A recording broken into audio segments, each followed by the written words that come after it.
EMP বা electromagnetic pulse, যাকে ক্ষণস্থায়ী ইলেকট্রোম্যাগনেটিক ব্যাঘাত বলা হয়। ইলেকট্রোম্যাগনেটিক পালস প্রাকৃতিক বা কৃত্রিম হতে পারে।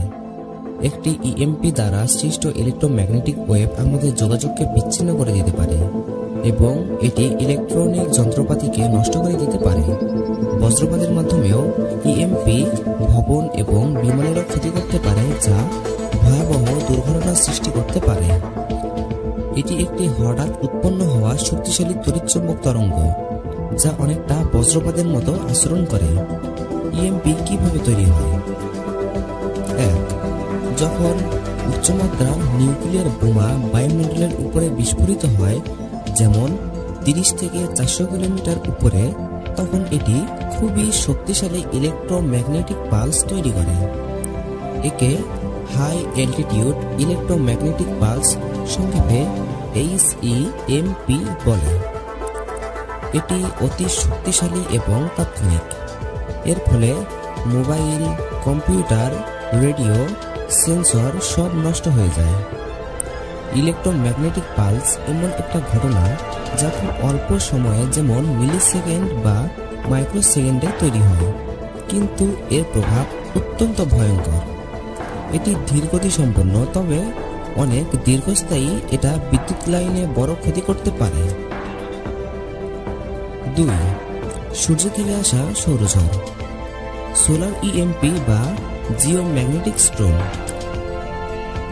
সূর্যের ভিতর করোনাল ম্যাস ইজেকশন বা CME নামে একটা বিস্ফোরণ ঘটে। তখন প্রচুর সৌরকণা পৃথিবীর দিকে ছুটে আসে। পৃথিবীর চৌম্বকক্ষেত্রের সাথে এই কণাগুলো সংঘর্ষ করে এবং জিওম্যাগনেটিক স্টর্ম তৈরি করে, যেটা অনেকটা ইলেকট্রোম্যাগনেটিক পালস বা ইএমপি এর মতো কাজ করে। এই ইলেকট্রোম্যাগনেটিক পালস এর কারণে স্যাটেলাইট, জিপিএস, রেডিও যোগাযোগ, বিদ্যুৎ লাইন ইত্যাদি অকেজো হয়ে যায়।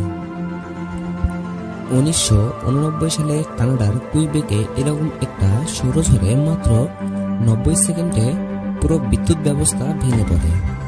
কেটিংটন ইভেন্ট ছিল সবচেয়ে তীব্র ভূচৌম্বকীয় ঝড়, যা 1 থেকে 2 সেপ্টেম্বর 1859 সালে ঘটেছিল। 1859 সালের শেষের দিকে সূর্যে এক বিশাল সৌর বিস্ফোরণ হয়, যাকে বলে করোনাল ম্যাস ইজেকশন, সংক্ষেপে CME। কয়েকদিনের মধ্যে সেই সৌর কণাগুলো পৃথিবীর চৌম্বকক্ষেত্রের সাথে সংঘর্ষ করে তৈরি করে চরম শক্তিশালী জিওম্যাগনেটিক স্টর্ম। বিজ্ঞানী রিচার্ড ক্যারিংটন সর্বপ্রথম এই ঘটনা পর্যবেক্ষণ করেন। তার নামে এই ঘটনাকে বলা হয় ক্যারিংটন ইভেন্ট। ওই সময় এর প্রভাবে টেলিগ্রাফ সিস্টেম বন্ধ হয়ে যায়। মাঝে মাঝে কিছু টেলিগ্রাফ আপনা আপনি চলতে শুরু করেছিল, আবার অনেক জায়গায় লাইন থেকে আগুন ধরে গিয়েছিল এবং টেলিগ্রাফের যে পৃষ্ঠাগুলো ছিল সেগুলোতেও আগুন ধরে গিয়েছিল। আর মাঝে মধ্যে অপারেটররা বৈদ্যুতিক শকের মুখোমুখি হয়েছিল। ক্যারিংটন ইভেন্ট এর কারণে রাতের আকাশ অনেক উজ্জ্বল ছিল। কিউবা, জ্যামাইকা, ভারত এবং বাংলাদেশের কাছাকাছি অঞ্চল পর্যন্ত অরোরা দেখা গিয়েছিল। অরোরার আলো এত তীব্র ছিল যে মানুষ রাতেও বাইরে আলো না জ্বেলে কাজ করতে পেরেছিল এবং পত্রিকাও পড়তে পেরেছিল। ক্যারিংটন ইভেন্ট এর কারণে পৃথিবীর চৌম্বকক্ষেত্রে অস্বাভাবিক কেঁপে ওঠে, যার ফলে কম্পাস সঠিক পথ না দেখিয়ে ভুল পথ দেখায়। ক্যারিংটন ইভেন্ট এর সময় ডিস্টারবেন্স স্টর্ম টাইম ইন্ডেক্স, সংক্ষেপে DST ইন্ডেক্স ছিল প্রায় 1600 থেকে 1700 ন্যানো টেসলা। যদি 2025 সালে এসে এমন কিছু ঘটে, তাহলে মহাকাশে থাকা স্যাটেলাইটগুলো নষ্ট হয়ে যাবে, ইন্টারনেট, জিপিএস, মোবাইল নেটওয়ার্ক বন্ধ হয়ে যাবে, ব্যাংকিং, ATM, ট্রাফিক সিস্টেম সব অচল হয়ে যাবে, পুরো বিদ্যুৎ গ্রিড নষ্ট হয়ে ব্ল্যাকআউট হয়ে যাবে।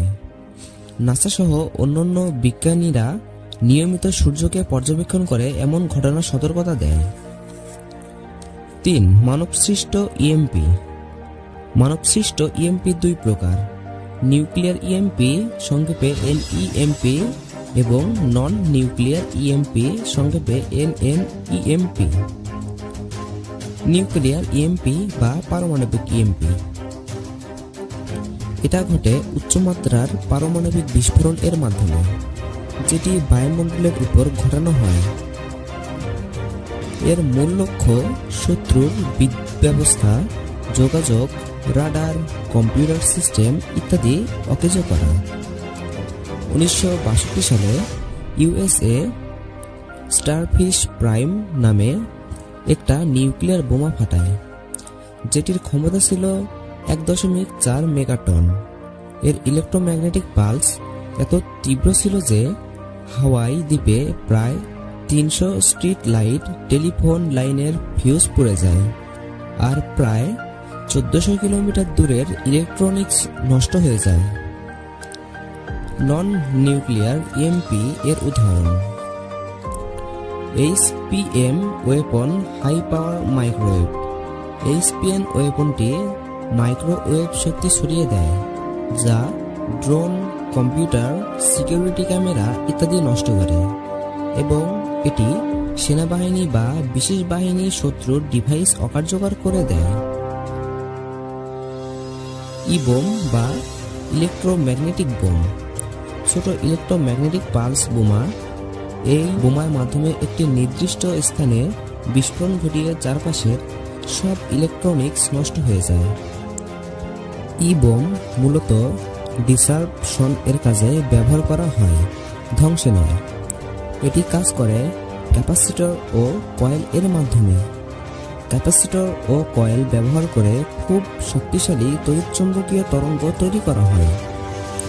এটি এক মুহূর্তে উচ্চমাত্রার ইএম রেডিয়েশন ছড়ায়, যা আশেপাশের চিপসেট, সার্কিট, কেবল বা তার সব নষ্ট করে দেয়।